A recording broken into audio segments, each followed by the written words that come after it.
समाज कल्याण भरती 2025 साठी मराठी व्याकरणामध्ये तुम्हाला जर जास्त मार्क्स मिळवायचे असेल तर अलंकार नावाचं चॅप्टर, समास नावाचं चॅप्टर, समानार्थी शब्दांचं चॅप्टर, प्राण्यांचे आवाज असेल, प्राण्यांचे घर असेल, सोबतच टोपण नाव असेल, या सर्वच गोष्टी कराव्या लागेल. सो अलंकाराशी रिलेटेड जर का कोणता प्रश्न विचारला तर तो तुम्हाला 100% आलाच पाहिजे. यासाठी मी 5 टेस्ट घेऊन आलेला 25-25 मार्कच्या. त्यामधली हे सेकंड टेस्ट आहे. अलंकार भाग सेकंड 25 प्रश्न आहे. पहिला प्रश्न तुमच्यासाठी आहे मित्रांनो. तुम्ही व्हिडिओ पॉज करू शकता आणि आन्सर त्या ठिकाणी टाईप करू शकता. तदितर खग भेने वेगळ्याले पडाले, उपवन जल केलींचे कराया मिळाले, स्वजन गवसला जो त्यास पासी नसे तो, कठीण समय येता कोण कामास येतो. या ठिकाणी चौथ्या ओळीमध्ये कठीण समय येता कोण कामास येतो, कठीण समय येता कोण कामास येतो म्हणजे कठीण वेळ जर आली तर कोणीच कामात येत नाही असं जे उदाहरण आहे, दाखला आहे, ते सर्वांनाच लागू पडते. म्हणून सर्वांनाच जर एखादं उदाहरण किंवा दाखला लागू पडत असेल तर त्यामध्येच ते अर्थांतरण्यास अलंकार. सो थर्ड ऑप्शन या ठिकाणी राईट आहे. सेकंड, जो अंबरी उपडता खूर लागला आहे, तो चंद्रवा निज तनुवरही डागला आहे. या पद्यपंक्तीतील अलंकार ओळखायचा आहे. आपल्या घोड्याचं वर्णन करत असताना माझा घोडा जो आहे ना, खिंकाळल्यानंतर त्यानं जे टाप वर केली आणि ती टाप थेट त्यानं मारली कुठे तर त्या चंद्रावर मारली. ते बघ त्या ठिकाणी जो तुला डाग दिसत आहे ना, चंद्रावरचा डाग, तर तो माझ्या घोड्याच्या टापेने पडलेला आहे. म्हणजेच खूपच फुगवून सांगितलेलं आहे. आपल्या घोड्याच्या बद्दल खूपच फुगवून सांगितलेलं आहे. जर का समजा वाजूपेक्षा जास्त जर कोणाबद्दल सांगितलं जात असेल तर त्या ठिकाणी असते अतिशयोक्ती अलंकार. फर्स्ट ऑप्शन या ठिकाणी राईट आहे. तिसरा प्रश्न, काकाने काकांचे कामाचे कागद कपाटातून काढून कात्रीने करा कापले. काकाने काकांचे कामाचे कागद कपाटातून काढून कात्रीने करा कापले. क क क क क क क क क क क म्हणजेच या क मुळे काय झालेलं आहे तर यामध्ये नाद निर्माण झालेला आहे. म्हणून या ठिकाणी जर नाद किंवा ध्वनी जर निर्माण झालेला असेल तर अलंकाराचा प्रकार पडते मित्रांनो अनुप्रास. सेकंड ऑप्शन या ठिकाणी राईट आहे. चौथा प्रश्न बघा, ती गुलाबी उषा म्हणजे परमेश्वराचे प्रेमच जणू. ती गुलाबी उषा म्हणजे परमेश्वराचे प्रेमच जणू. यामध्ये जो जणू आहे तर ज्या पद्यपंक्तीमध्ये जणू, गमे, वाटे, भासे, की हे जर शब्द असेल तर त्या ठिकाणी असतो मित्रांनो उत्प्रेक्ष अलंकार. सो थर्ड ऑप्शन या ठिकाणी राईट आहे. नेक्स्ट, झाले बहु होतील बहु आहेत बहु परंतु यासम हाच. आतापर्यंत बरेच जण झाले परंतु याची जी तुलना आहे ते कोणासोबतच केल्या जात नाही. याच्यासारखा तो हाच आहे. ताजमहल एक जगती तोच त्याच्या परी. म्हणजे जगामध्ये ताजमहल एकच आहे, त्याची तुलना त्याच्यासोबतच होऊ शकते, अन्य कोणाशी होऊ शकत नाही. या दानाची या दानाहून अन्य नशी उपमान. म्हणजे हेच दान सर्वश्रेष्ठ आहे. अशा प्रकारच्या जर पद्यपंक्ती असेल मित्रांनो तर त्या ठिकाणी असते अनन्वय अलंकार. सो या ठिकाणी आहे फोर्थ ऑप्शन राईट. सहावा प्रश्न बघा, तू माहुली हुन मयाळ, चंद्राहुनी शीतळ, पानियाहुनी पातळ, कल्लोळ प्रेमाचा. या ठिकाणी हुन, हुनी म्हणजे हुन किंवा हुनी जर असेल तर त्या ठिकाणी असते व्यतिरेक अलंकार. एक ट्रिक्स लक्षात ठेवा की हुन किंवा हुनी असेल तर व्यतिरेक अलंकार असते. सातवा प्रश्न बघा, अत्रीच्या आश्रमी नेलेवच वाटे, माहेरेच वाटे खरे कुरे. या ठिकाणी वाटे असा शब्द आहे. वाटे गमे भासे की, गमे वाटे भासे की, गमे वाटे भासे की हे जर का समजा शब्द त्या पद्यपंक्तीमध्ये आलेले असेल तर सरळ त्या ठिकाणी उत्प्रेक्ष अलंकार असतो. सो थर्ड ऑप्शन या ठिकाणी राईट आहे. नेक्स्ट प्रश्न, भृंगी विराजित नवी अरविंद पत्रे, पाहुनी मानुनी तिचीच विशाल नेत्रे, घालीन अंजन अशा मतीने तटाके, कांते वृथा उतरलो भिजलो विलोकी. या काव्यपंक्तीत कोणता अलंकार आलेला आहे? या ठिकाणी भृंगी विराजित नवी अरविंद पत्रे म्हणजेच प्रियकर प्रेयसीकडे बघताना तिच्या डोळ्याचं वर्णन या ठिकाणी दिलेलं आहे. म्हणजेच त्याला काय झाला, या पद्यपंक्तीमध्ये भ्रमच झालेला आहे. म्हणून या ठिकाणी येते भ्रांतिमान अलंकार. सेकंड ऑप्शन राईट आहे. तुम्ही पाठच करून ठेवा. येस. नेक्स्ट, पोटीच एक पद लांबविला दुजा तो, पक्षी तनु लपोई भूपतया पाहतो, टाकी उपानः पदे, टाकी उपानः पदे अतिमंत ठेवी, केली विजारावरी डौरही मौन सेवी. यामध्ये कोणता अलंकार आहे? नळराजा तळ्याच्या काठावरून जात असताना एक हंस त्याला खाली पडलेला दिसला. मग त्या हंसाचा एक पाय त्या पंखामध्ये होता आणि तो निपचत पडलेला होता. सो इट इज नो मोर. म्हणून त्या हंसाचं एक प्रकारे वर्णन या ठिकाणी करण्यात आलेलं आहे. एखादी व्यक्तिरेखा, एखाद्या पक्षी, एखादी बाब याचे जर समजा वर्णन केलेलं असेल तर त्या ठिकाणी असते स्वभावोक्ती अलंकार. सो थर्ड ऑप्शन या ठिकाणी राईट आहे. 10वा प्रश्न बघा. आधीच मरकट तशातही मद्य प्याला. का प्याला का माहित, परंतु तो प्याला. आधीच मरकट तशातही मद्य प्याला, तशात जरी वृश्चिक दंश त्याला. झाली तयास तदनंतर भूतबाधा, चेष्टा वधू मग किती कपीची आगाधा. या ठिकाणी मरकट म्हणजे माकड, कपी म्हणजे सुद्धा माकड होते, वृश्चिक म्हणजेच विंचू होते. आणि बघा या ठिकाणी आधीच बारका आहे, त्यात तो दारू पितो मद्य. मग घराकडे येत असताना तो सरळ थोडी येणार आहे, वाकडा तेकडा पळत उठत येईल. म्हणून त्याने सांगितलेलं आधीच मरकट त्यातही मद्य प्याला, म्हणजे सर्वप्रथम तो दारू प्याला, तशातच जरी वृश्चिक दंश त्याला. आणि त्याच्यानंतर ज्या ठिकाणी तो पडतो त्या ठिकाणी त्याला विंचू चावतो. पडल्यानंतर झाली तयास तदनंतर भूतबाधा. फर्स्ट स्टेप मध्ये मद्य प्याला, नंतर विंचू चावला, त्याच्यानंतर त्याला काहीच दिसत नव्हतं. दिवसा ढवळ्या त्याला रात्र दिसत होती आणि त्या रात्रीमध्ये त्याला भूत दिसत होता, म्हणजे त्याला भूतबाधा झाली. आणि मग चेष्टा वधू मग किती कपीची आगाधा. मग त्या माकडाची, त्या माणसाची, त्या दारू पिणाऱ्याची काय झाली असेल अवस्था, तर त्याने सांगितलं चेष्टा वधू मग किती कपीची आगाधा. मग त्याच्याला माकड उड्या का सुरू झाल्या, तर खूपच सुरू झाल्या. म्हणजे या ठिकाणी स्टेप बाय स्टेप्स एक एक गोष्ट जास्त घडत आली. दारू, नंतर विंचू चावणे, त्याच्यानंतर भूत लागणे आणि त्याच्यानंतर उड्या मारत जाणे. म्हणजे या ठिकाणी येतो असेंडिंग ऑर्डरनं एक एक बाब त्या व्यक्तीच्या दृष्टिकोनातून घडत गेली. म्हणून या ठिकाणी येते सार अलंकार. 11वा प्रश्न. पुढील काव्यपंक्ती कोणत्या अलंकाराचा वापर केला आहे? देवा दीनदयाळा दूरद्रुत दास दुःख दूरदवडी शांती समजते. देवा दीनदयाळा दूरद्रुत दास दुःख दूरदवडी शांती समजते. म्हणजे या ठिकाणी द ने नाद निर्माण झालेला आहे. ज्या शब्दातील अक्षराने नाद निर्माण होत असतो त्याला म्हटलं जाते अनुप्रास अलंकार. हे तुम्हाला माहितच आहे. अलंकाराचे शब्द तुम्ही पाठ ठेवायचे. 12वा प्रश्न. संत म्हणती सप्तपदी सवासे सख्य साधूशी घडते. संत म्हणती सप्तपदी सवासे सख्य साधूशी घडते. या ठिकाणी सुद्धा स ने या अक्षराने काय झालेलं आहे, नाद निर्माण झालेला आहे, मंजूरता निर्माण झालेली आहे, ध्वनी निर्माण झालेला आहे. म्हणून त्या ठिकाणी सुद्धा अनुप्रास अलंकार होतो. 13वा प्रश्न. पुढील पद्यपंक्तीतील अलंकार ओळखा. कुटुंब वत्सली ते फणसा कटी खांद्यावर घेऊन बाळे, कथित त्याला कुशल मुलांचे गंगा जडीचे बेत आगडे. आपल्या घरात जवळ एक फणस आहे, फणसाचं झाड आहे. त्या फणसाच्या झाडावर कधीतरी आपल्या घरचा एखादा छोटासा मुलगा किंवा मुलगी त्या ठिकाणी चढली असेल, म्हणजे तो फणस त्या मुलांना आपल्या खांद्यावर खेळवतो आणि त्याच फणसावर पक्ष्यांची घरटी असेल. म्हणजेच या ठिकाणी कुटुंब वत्सली ते फणसा, म्हणजे जणू काय तो आमच्या घरचाच, आमच्या घराचे एक सदस्य म्हणून उभा आहे. आणि कटी खांद्यावर घेऊन बाळे, कथित त्याला कुशल मुलांचे गंगाजळीचे बेत आकडे.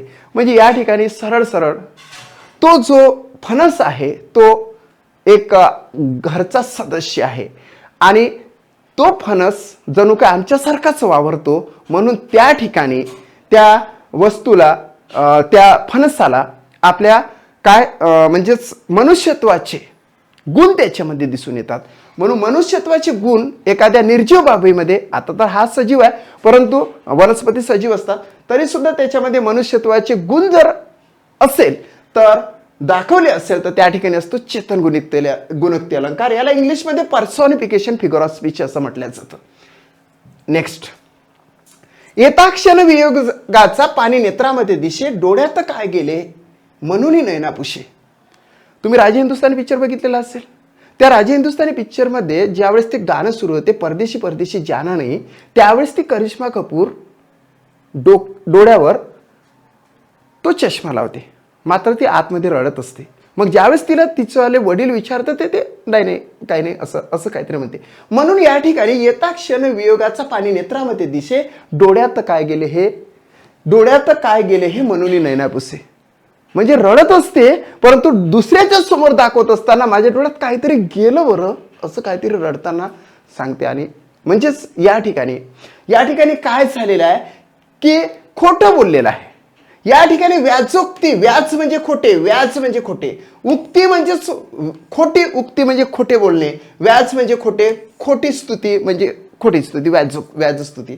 या ठिकाणी ते खोटे बोललेले आहे म्हणून व्याजोक्ती, व्याजस्तुती नाही, व्याजोक्ती म्हणायचं. फर्स्ट ऑप्शन या ठिकाणी राईट आहे. 15वा प्रश्न बघा. काय गे बक्षी मागे वळून असे, काय गे बक्षी मागे वळून असे, विचारता म्हणे माझी राहिली पिशवी कशी. एक मुलगी आपल्या मैत्रिणीच्या घरी येते. त्या मैत्रिणीच्या घरी ऑलरेडीच त्या मैत्रिणीचा भाऊ त्या ठिकाणी असते. एकाच नजरेमध्ये काहीतरी होते, परंतु परत जात असताना तीच मुलगी म्हणजेच बहिणीनं आणलेली मुलगी त्या मैत्रिणीच्या भावाकडे मागे ओढून बघत असते. ज्यावेळेस तिची मैत्रीण म्हणजेच त्या भावाची बहीण तिला विचारते काय गे बक्षी मागे वळून अशी, त्यावेळेस ते सांगते माझी राहिली पिशवी कशी, माझी पिशवी राहिली वाटते. एक बहाणा असतो, मात्र तिचं तिथं काहीतरी राहिलेलं असतं, मन राहिलेलं असतं. म्हणून या ठिकाणी तिने सुद्धा काय केलं तर खोटी बोलली म्हणजेच काय व्याजोक्ती झालेली आहे. म्हणून ही नैना पुसे आणि माझी राहिली पिशवी कशी, या दोघांमध्ये सुद्धा काय तर व्याजोक्ती अलंकार आहे. 16वा प्रश्न बघा. पुढील वाक्यपंक्तीतील अलंकार ओळखायचा आहे. आई म्हणून कोणी आईच हाक मारी, ती हाक येईक आणि मज होई शोककारी. एक मुलगा आपल्या आईपासून यात्रेमध्ये दुरावलेला आहे, दिसत नाही आहे. आई सुद्धा सैरावैरा धावत त्या मुलाला बघते आणि मुलगा सुद्धा आईपासून खूप दूर जात आपल्या आईला शोधत राहते. तेवढ्यात कुठे त्या मुलाला एक हाक कानी येते आणि मग तो थांबतो. त्याला जणू काही आपल्या आईचाच आवाज असल्याचा भास होते. म्हणून तो म्हणतो आई म्हणून कोणी आईच हाक मारी, ती हाक येईक आणि मज होई शोककारी. ती हाक कानी आल्यानंतर त्याला वाटते माझीच आई आहे, परंतु नंतर बघते तर ती त्याची आई नसते. सो नोहेच हाक माते मारी कुणी कोठारी, ती माझ्या आईची हाक नाही आहे, ती कुणीतरी कुठारी म्हणजे आवाज दिलेला आहे असं त्याला वाटते. म्हणजेच या ठिकाणी आहे नोहेच हाक माते, माझी आईची तो आवाज नाहीच. नोहेच म्हणजे निगेटिव्हिटी आहे या ठिकाणी. जर निगेटिव्हिटी असेल तर त्या ठिकाणी मित्रांनो ट्रिक्सने सांगतो तुम्हाला अपनहुती अलंकार लिहायचा आहे. अपनहुती अलंकार. सो थर्ड ऑप्शन या ठिकाणी राईट आहे. 17वा प्रश्न बघा. खालील काव्य पंक्तीतील अलंकार तुम्हाला ओळखायचा आहे.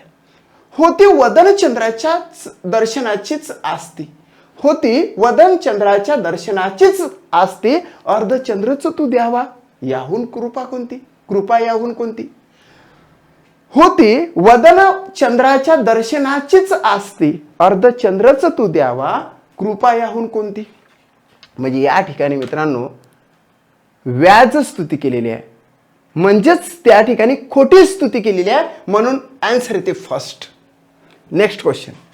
खालील काव्य पंक्तीतील अलंकार तुम्हाला ओळखायचा आहे. कठोर वज्रापेक्षाही मृदू पुष्पाहुनी अशी, लोकोत्तरांची हृदय कळती न कुणासही. या ठिकाणी बघा कठोर आणि मृदू असे दोन शब्द म्हणजे विरुद्धार्थी शब्द या ठिकाणी आलेले आहे. ज्या काव्यपंक्तीमध्ये अँटोनिम्स म्हणजे विरुद्धार्थी शब्द जर आलेले असेल तर त्या ठिकाणी विरोधाभास अलंकार असतो. सो सेकंड ऑप्शन या ठिकाणी राईट आहे. 19वा प्रश्न. आला हा दारी वसंत फेरीवाला, पोते खांद्यावरील सौद्याचे देईन ज्याचे त्याला. पश्चिम महाराष्ट्र असू द्या, मराठवाडा असू द्या, विदर्भ असू द्या, खानदेश असू द्या किंवा कोकण असू द्या, तिथला शेतकरी हा खूप जीव लावून आपल्या मातीमध्ये जणू काही जीवच होत असतो. ज्यावेळेस तो बी रोवतो तर त्या बी पासून तर ते रोपट मोठं होईपर्यंत आपल्या बाळापेक्षा जास्त त्याला जपतो. ज्यावेळेस त्याला कणीस येते, ज्यावेळेस त्याला शेंगा येते, मग ते कापून आपल्या घरी आणण्याचा एक वेळ येतो, त्याला सुगीचे दिवस असं म्हटलं जाते. प्रत्येक वेळेस सुगीचे दिवस वेगवेगळे असतात, परंतु पहिला सुगीचा दिवस असतो तो वसंत ऋतू सुरू होतो त्यावेळेस. ज्यावेळेस पानगळ सुरू होते त्यावेळेस आपल्या घरी धान्य जास्त प्रमाणात येत असते. तूर असेल, सोयाबीन असेल किंवा भात शेतीमधले भात सुद्धा असेल. मग त्यावेळेस तो जणू काय वसंत फेरीवाला, तो वसंत ऋतूच जणू काय आपल्या घरी आलेला, आपल्या दरवाज्यात आलेला आहे. ते पोते खांद्यावर घेऊन तो वसंत आपल्या घराकडे येत आहे असा त्या शेतकऱ्याला भास होतो. आणि म्हणून तो म्हणतो, आला हा दारी वसंत फेरीवाला, पोते खांद्यावरी सौद्याचे देईल ज्याचे त्याला. आपल्या घरामध्ये बघा, घराकडे येत असताना तो वसंत ऋतू जणू काही प्रत्येकाला आपापले पोते देत आहे. खेड्याकडे चला, तुम्हाला हा क्षण अनुभवायला मिळणार आहे. म्हणून या ठिकाणी जो वसंत आहे त्याच्यामध्ये मनुष्यत्वाचे गुण तुम्हाला दिसून येतात. जर मनुष्यत्वाचे गुण जर दिसत असेल तर इंग्लिशमध्ये पर्सॉनिफिकेशन, फिगर ऑफ स्पीच, आणि मराठीमध्ये चेतन गुणोक्ती, figure of speech. So second question option right आहे. 20वा प्रश्न, पुढील पद्यपंक्तीतील अलंकार तुम्हाला ओळखायचा आहे. लहानपण देगा देवा मुंगी साखरेचा रवा, ऐरावत रत्न थोर त्याशी अंकुशाचा मार. ऐरावत म्हणजे हत्ती होते, ऐरावत म्हणजे गज होते, है की नाही. आणि लहानपण देगा देवा मुंगी साखरेचा रवा. आपल्या घरी म्हातारा माणूस असतो, आपले आजोबा म्हातारेच असतात.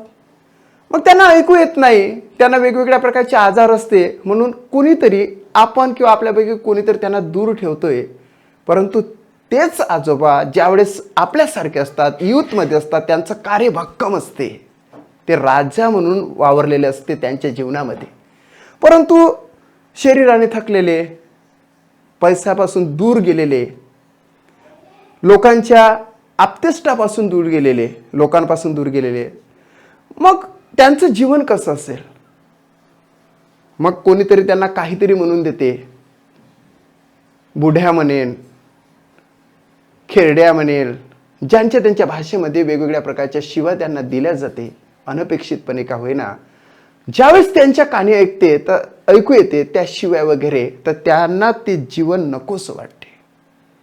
मग तो म्हणतो, ते आजोबा म्हणतात मनासेच की लहानपण दे का देवा मुंगी साखरेचा रवा, एकदा मला लहानपण देऊन तर बघ.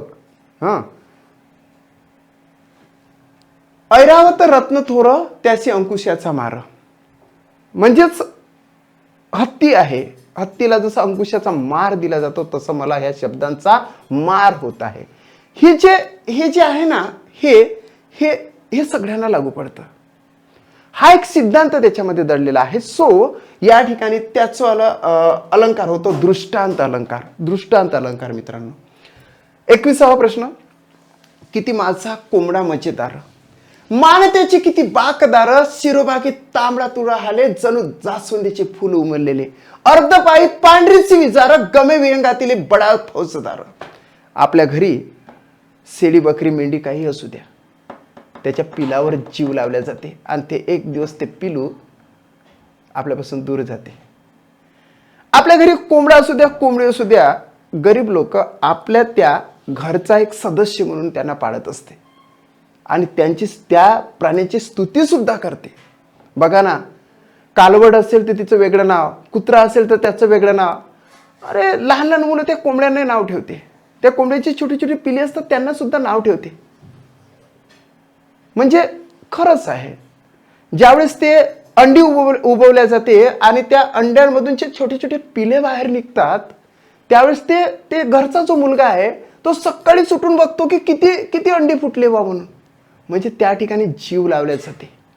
आणि इथे तसंच आहे. एका कोंबड्याबद्दल, घरच्या कोंबड्याबद्दल एक वर्णन त्यांनी केलेलं आहे. किती माझा कोंबडा मजेदार, काय सांगू तुला, ऐकतेस का ग, किती माझा कोंबडा मजेदार, मान त्याची किती बाकदार, बघ त्याची मान किती बाकदार आहे, शिरोभागे तांबडा तुरा हाले, त्याच्या शिरोभागी बघ तांबडा तुरा हालते. आणि तुला माहिती आहे कशासारखं दिसते ते झाड बघ जास्वंदीचं, त्या जास्वंदीच्या फुलासारखा तो तांबडा तुरा दिसतोय. अर्धपायी पांढरी शिविजार. एवढंच काय, तू जरा खाली बघ तू, ते पाय बघ कसे आहे, अर्ध पायी पांढरीशी विजार, अर्ध्या पायापर्यंत जणू काही त्यानं विजार घातलेली आहे, पायजमा घातलेला आहे. आणि गमे विहंगातील बडा फौजदार, गमे विहंगातील, विहंग म्हणजेच कोण? पक्षी. पक्षामधला तो मोठासा फौजदार दिसत आहे. असा माझा कोंबडा आहे. म्हणजे या ठिकाणी काय? अनुप्रास अलंकार होणार का? बिलकुल नाही. श्लेष होणार का? बिलकुल नाही. यमक होणार का? की उत्प्रेक्ष अलंकार होणार? तर या ठिकाणी होते मित्रांनो काय? तर उत्प्रेक्ष अलंकार. कारण की या ठिकाणी जणू असा शब्द आलेला आहे, जणू गमे वाटे भासे की, जणू गमे वाटे भासे की. हे जर शब्द एखाद्या काव्यपंक्तीमध्ये आलेलं असेल तर सरळ सरळ उत्प्रेक्ष अलंकार तुम्हाला म्हणायचा आहे. सो या ठिकाणी फोर्थ ऑप्शन राईट आहे. 25वा प्रश्न, कुणी कोडे माझी उकलील का? बरं, कुणी कोडे माझी उकलील का? कुणी शास्त्रीय रहस्य कळविल का? हृदय तुझ्या सखी दीप पाजडे, प्रभामुखावरी माझ्या उजडे. नवरत्न तू तुझं भुसिविले, मन खुलले आतील का.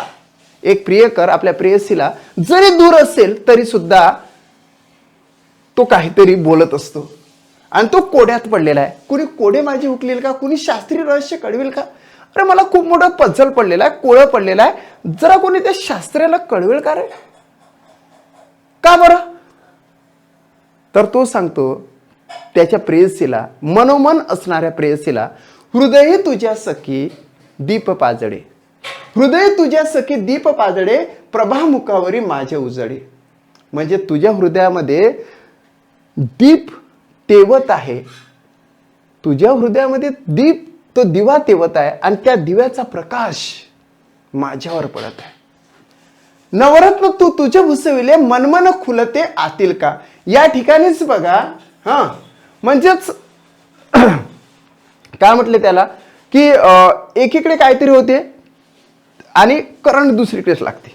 समजून घ्या तुम्ही. म्हणजेच या ठिकाणी विरोधाभास अलंकार नाही, पर्यायोक्त अलंकार नाही आणि सार सुद्धा अलंकार नाही. या ठिकाणी येतो मित्रांनो असंगती. काय येतं? असंगती. म्हणजेच असंगतीमध्ये काय येते? असंगती आणि अन्योक्तीमध्ये फरक आहे. अन्योक्ती म्हणजे लेकी बोले सुनी लागे असते. असंगती म्हणजेच काय? एका ठिकाणी जर काही घडलं असेल आणि दुसऱ्यालाच काहीतरी लागते. आहे की नाही? म्हणजेच धावत असताना, प्रेयसी धावत असताना तिच्या पायाला जर काटा रुतला तर यालाच काटा रुतल्यासारखा वाटते. म्हणून अशा वेळेस असते असंगती अलंकार. सो या ठिकाणी येतं असंगती अलंकार.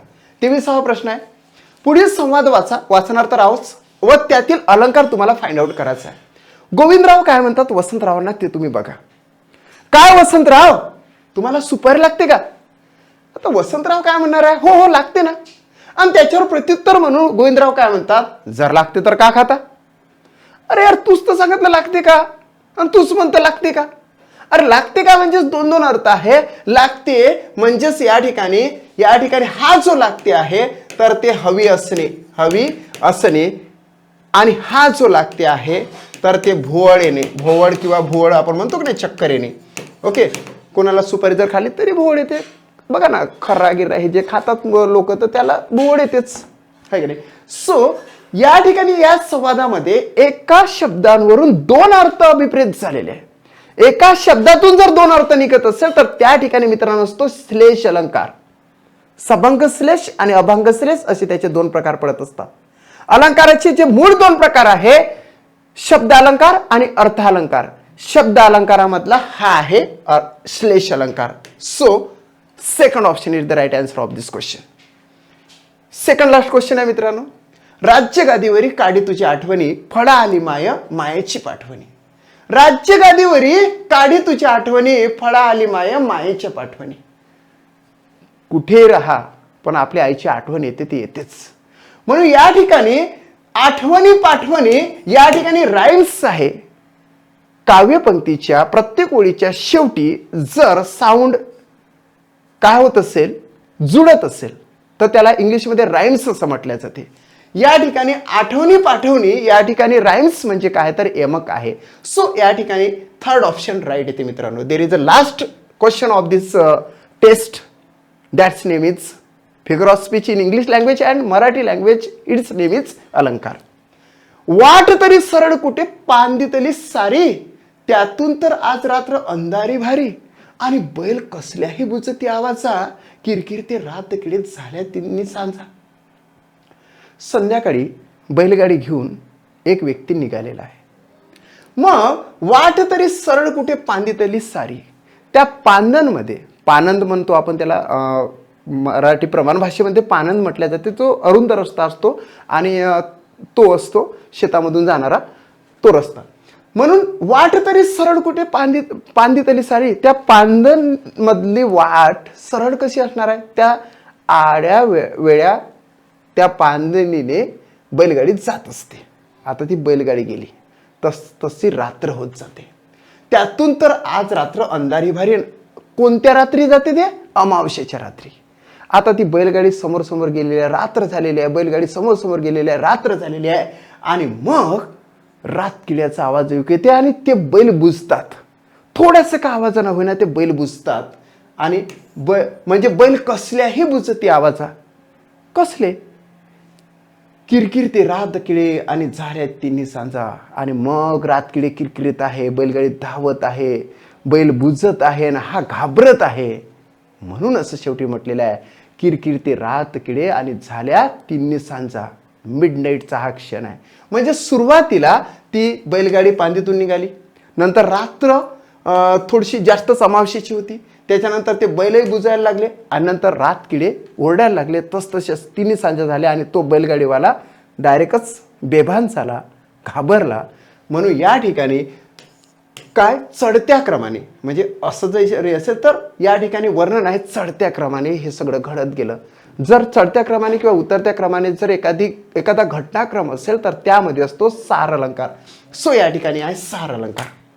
अशा पद्धतीने आपण 1 पासून तर 25 पर्यंतचे प्रश्न अलंकाराच्या सेकंड टेस्टमध्ये बघितलेले आहे.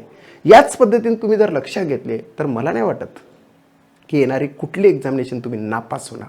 हर एक एक्झामिनेशन तुम्ही पास होणार आहे. त्यासाठी सर्वांना शुभेच्छा. इथेच थांबतो. Thanks for watching my video. आणि हो, जर का तुम्ही चॅनल सबस्क्राईब केलं नसेल तर चॅनल सबस्क्राईब कराच. जरी मॅथमॅटिक्सचं चॅनल असेल तरीसुद्धा या ठिकाणी मराठी आहे, इंग्लिश आहे, इतरही सब्जेक्ट मी चांगल्या पद्धतीने शिकवण्याचा प्रयत्न करत आहोत. सो सबस्क्राईब माय चॅनल, शेअर माय व्हिडिओ आणि लाईक माय व्हिडिओ. Thanks again.